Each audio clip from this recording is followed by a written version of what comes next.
So we invited Tyson Hugie here to celebrate Acura Day with us, and he offered to answer a few questions about the roots of his Acura obsession and where the brand is heading.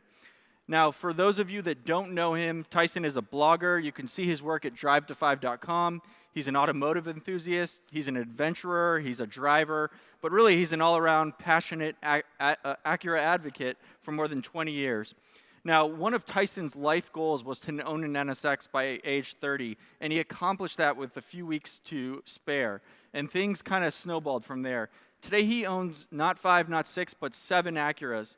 He's got a 92 NSX. Yeah, give him a round of applause for that.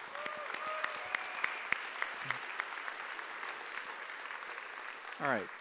And as you'll find out, Acuras are reliable. He's got a 92 NSX with 108,000 miles, a 92 Integra GSR with 240,000 miles, a 94 Vigor with 108,000 miles, a 94 Legend Coupe with 556,000 miles. He's got a 94 Legend Sedan with 155,000 miles, an 07 TL Type S 6-speed with 101,000 miles. Very cool car. John Ikeda has something to do with that one. And then he's got a 13 ILX with 202,000 miles. So let's welcome and give Tyson a big round of applause. Have a seat. Thanks, Pat. Appreciate you having me. Thanks, Tyson. All right. So my first question for you is, how many miles a year do you actually drive?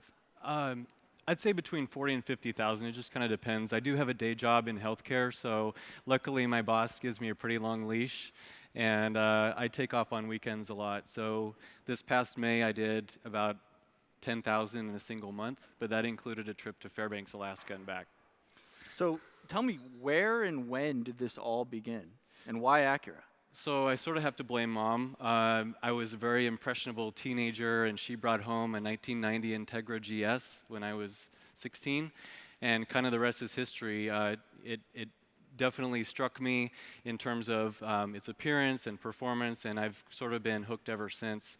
Yeah, here I am, 20 years later. All right. Of all our products through the years, right, if there's one car that says Acura and speaks Acura, what's the car? Sure. So I definitely have to say NSX on that. And you mentioned that one of my goals, like pinnacle of my life, I want to own an NSX by the time I'm 30. So I sort of worked toward that. And to me, that car spoke so much about the brand in its early years in terms of reaching for the sky, putting something out there that was brave, and it was an undisputed home run. And I think Honda, you know, and Acura in a conservative sense, that was a reach for them, and it paid off in the end. And it's a car that's definitely the crown jewel of my collection.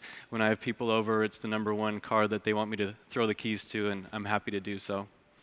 So in the premium side of this business, we talk a lot about this internally, but you've got to do something unique, right? A step above, something that sets you apart. What is it to you about Acura that sets our brand apart? Sure, Matt. I think in terms of the value that Acura brings its customer base, right? So you can get the luxury, the style, and the performance, but you're not sacrificing anything from a reliability perspective. I have, and I was telling Matt this at lunch today, I have a spreadsheet on each of the 7 cars, so I can tell you literally, data finance nerd that I am, how much cost per mile each car is to maintain.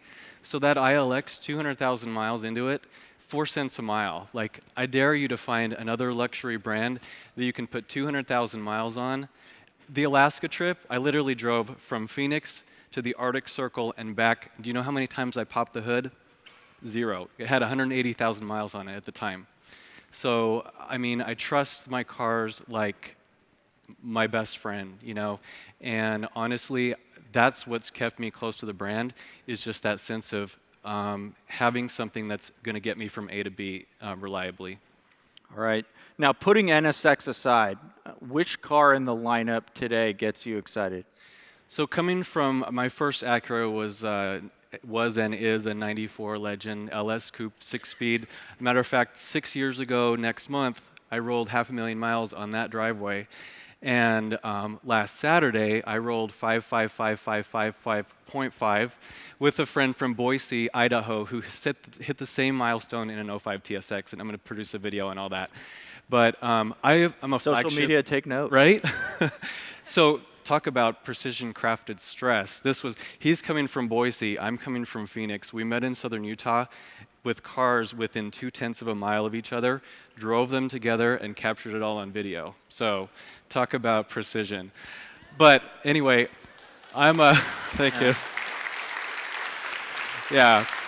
But I love the Legend because it's a flagship car. Acura really put the kitchen sink, everything into that car. So I got to say RLX, and especially now with the refresh, bringing in some of those characteristics from a performance perspective and the design attributes from the precision concept, I think that car is really, really a nice ride.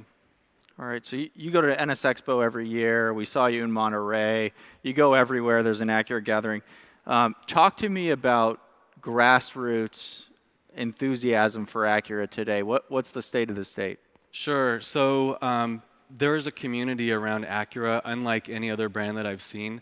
13 Legend meets now that I've been to, 3 NS Expos. These are events that sell out within 4 days, and people are excited about the brand.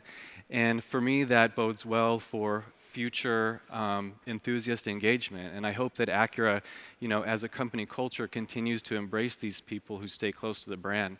I think the Acura community is strong, and it can only get stronger. All right, last question. So John Ikeda calls you, and he says he wants to swap jobs for a day. So he's going into healthcare. You become the Acura GM. What's the first call you make when you arrive at his desk at 8 a.m.? Oh, man, pressure's on. First call, I'm going to permanently park a taco truck right there.